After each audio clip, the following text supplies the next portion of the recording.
La Fundació Gala Salvador Dalí celebra els 25 anys de l'obertura de la Casa Museu de Portlligat. Ho fa amb una exposició fotogràfica titulada Dalí i Gala, la casa habitada, que es pot veure fins al 30 de setembre. En 25 anys, gairebé 3 milions de persones han passat per aquest espai d'accés limitat.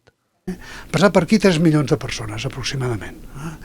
Ens hem gastat, ho trobareu per això, de l'ordre de 2,5 milions d'euros, 2.300.000. I tot això mantinguent aquest actiu amb el cuidado que mereix, que tingui l'autenticitat que tenia al començament. I aquest ha sigut un dels elements que ha presidit l'actuació de la Fundació. L'exposició mostra 19 fotografies, algunes d'elles poc conegudes, que situen Dalí en diferents espais de Portlligat.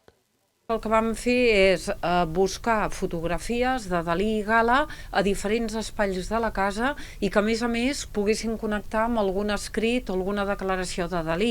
Comencem amb una foto de l'any 31 i acabem una de l'any 80, una foto especial on es veu Dalí sostenint una foto de Dalí jove, de Gala jove, de Gala jove, i acabem el recorregut justament amb unes paraules de Gala, perquè Gala també és Portlligat.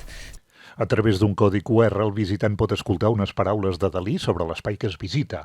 La locució en català i castellà és de l'actor Jordi Buixaderas. A cada nou impuls de la nostra vida li corresponia una nova cèl·lula, una cambra.